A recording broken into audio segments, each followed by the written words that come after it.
Okay, welcome. This is lesson 3.4. This is video 1, so part 1 of lesson 3.4. Our content objective today is to determine which form of linear equations is most appropriate to model the situation in a word problem. So now we're going to take the concepts from lesson 3.3 and we're going to apply them to actual word problems, so real life examples. So if we look at our first example here, it says find the linear equation for the situation, graph it, and answer the questions. So our situation is Hanson Foods is having a sale on cans of baked beans, and they are flying off the shelves. Beans are selling at a rate of 100 cans a minute.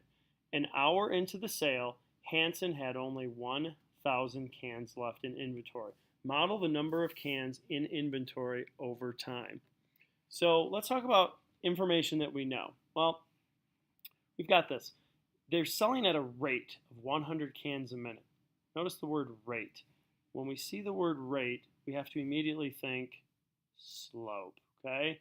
So slope. So M is the rate. And since the cans are diminishing, they're selling 100 cans a minute, that's going to be negative 100 cans per 1 minute. So there's our slope, negative 100 over 1 minute. Okay. Well, what else do we know about this problem? Well, we know that in an hour, they only had 1,000 cans left. Well, that is a data point. At 60 minutes, because that's an hour, there were only 1,000 cans. So that's a coordinate on our xy axis. Okay. And so that means our slope-intercept form would be y equals negative 100 x plus b. Okay. So then the question is, what's the y-intercept? Well, we can take these points. We can put 60 in for x. We can put 1,000 in for y. And when we solve that, we would find b. b would be equal to 7,000. So let's talk about what that means. What is 7,000? Well, 7,000 is the y-intercept. So if we go over here to our graph, and if we want to graph this, and I'm just going to pick a point because this is a very, very basic graph, I could say, let's call this 7,000. Okay? 7,000 cans. Because again, we're going to diminish.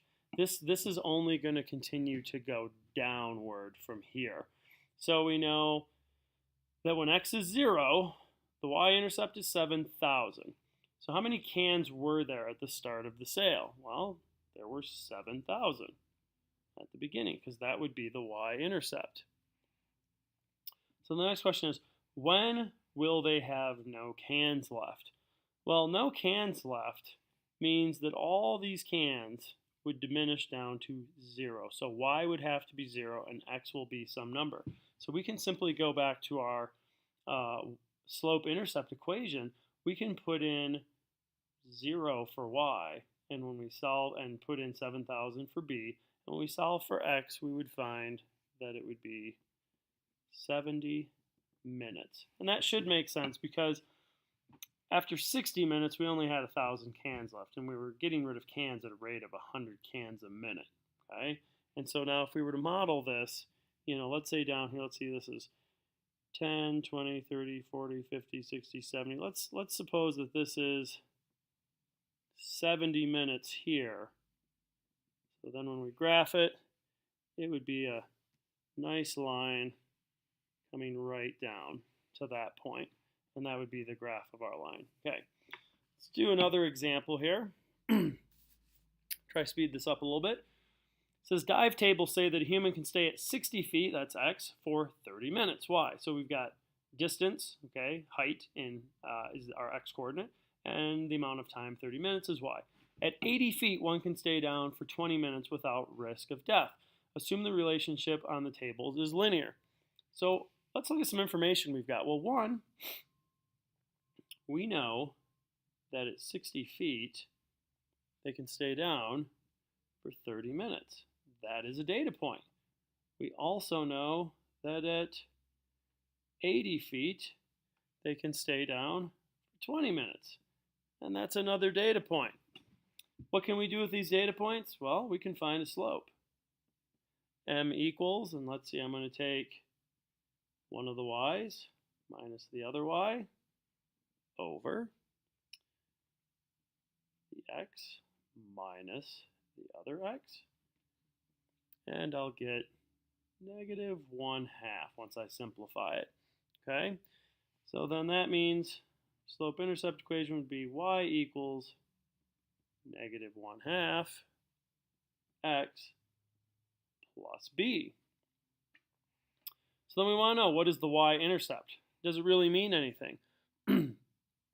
Well, sure, we can look at the y-intercept. So the y-intercept is going to be, what is y when, x is at that 0 point. So we can plug some numbers in. We can actually plug in any of these coordinates. So I could plug in 60 for x, 30 for y, and if I solve, I would get that the y-intercept, which is b, is going to equal 60. And what does that mean? Well, that means with the scuba equipment at 0 feet, because again, feet is our x coordinate, we can last on the scuba tank for 60 minutes. So then we want to know, what is the max time one can stay at 100 feet? Well, that's pretty simple. We can take our slope-intercept equation. So we want to know how long, y, it can stay at 100 feet. So y equals negative 1/2 times 100 feet plus 60 minutes. And when we solve, we get y is equal to 10 minutes. So at 100 feet, they'll be able to stay down for 10 minutes with their scuba gear.